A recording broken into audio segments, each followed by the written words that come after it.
तो इंडिया गठबंधन की बैठक के बाद कांग्रेस सांसद राहुल गांधी ने महाराष्ट्र कांग्रेस दफ्तर तिलक भवन में कांग्रेसियों को संबोधित किया। राहुल ने यहां भी अडानी समूह को लेकर हुए खुलासे की आड़ में पीएम मोदी पर हमला बोला तो लगे हाथ ये भी दावा कर दिया कि कांग्रेस 2024 के चुनाव में बीजेपी को हरा देगी।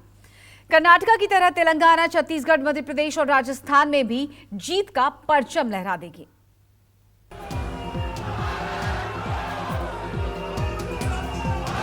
खरगे साहेब, आदरणीय राहुल जी यांचं आगमन या ठिकाणी झालेलं आहे।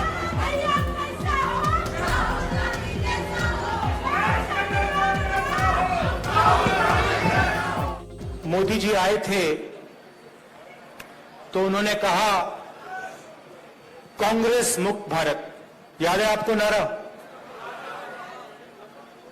अब दुनिया का सुपर पावर जो था इंग्लैंड था, वो कांग्रेस मुक्त भारत नहीं कर पाया, मोदी कैसे करेगा? 28 पार्टियों की एकता से मिली ताकत और मुंबई में पार्टी दफ्तर में हुए स्वागत से राहुल गांधी का जोश 7वें आसमान पर पहुंचा। निशाने पर पीएम मोदी तो आए ही, आरएसएस और बीजेपी भी राहुल के हमले से बच नहीं पाए। और जो बीजेपी आरएसएस वाले होते हैं वो नरेंद्र मोदी जी ऐसे बैठते हैं और उनके पीछे लाइन लगी रहती है, वो भी ऐसे बैठते हैं कि गलती से भी मुस्कुरा ना ले, पता नहीं क्या हो जाएगा, मोदी जी मार देंगे, आरएसएस वाले मतलब चड्डी पहना के लाठी पकड़ा देंगे।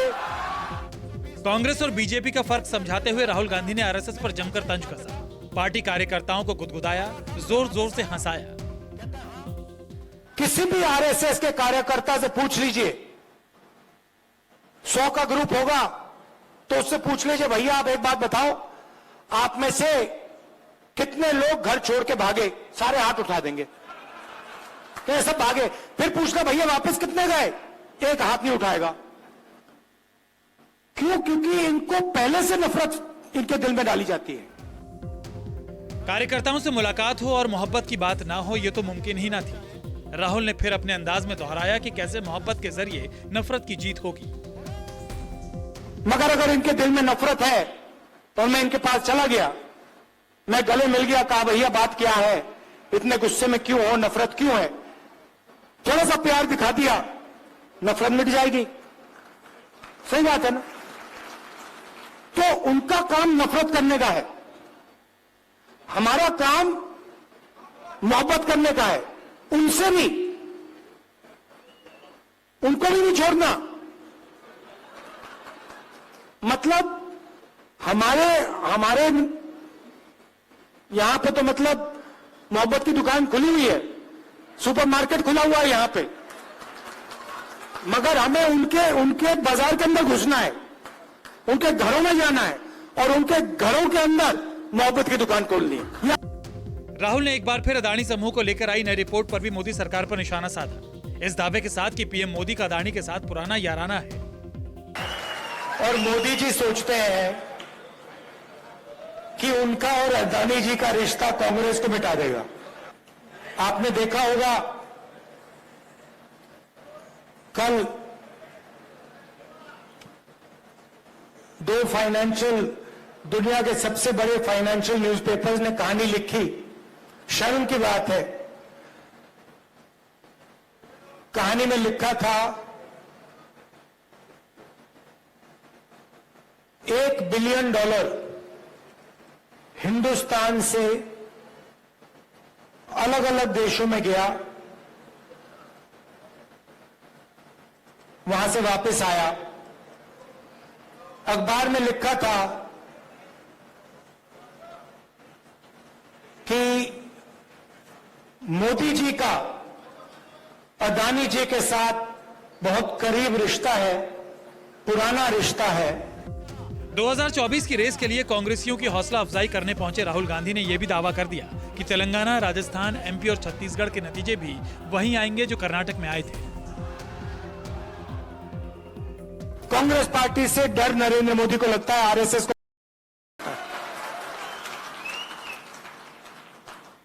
और यहां पे आप देख लेना, महाराष्ट्र में सफाई होने वाली है इनकी, बीजेपी की। और अभी क्या है देखिए, तेलंगाना में, राजस्थान में मध्य प्रदेश में, छत्तीसगढ़ में। जो कर्नाटक में हुआ है वही यहां होने वाला है। और फिर उसके बाद नेशनल इलेक्शंस में जो इंडिया अलायंस है वो बीजेपी को हराने जा रहा है। कांग्रेस अध्यक्ष मल्लिकार्जुन खड़गे ने भी दावा किया कि अगर कांग्रेसी एक होकर लड़ेंगे तो उन्हें हराने वाला कोई नहीं है, क्योंकि पीएम मोदी ने कर्नाटक में खूब खाक छानी थी, लेकिन हासिल सिफर रहा।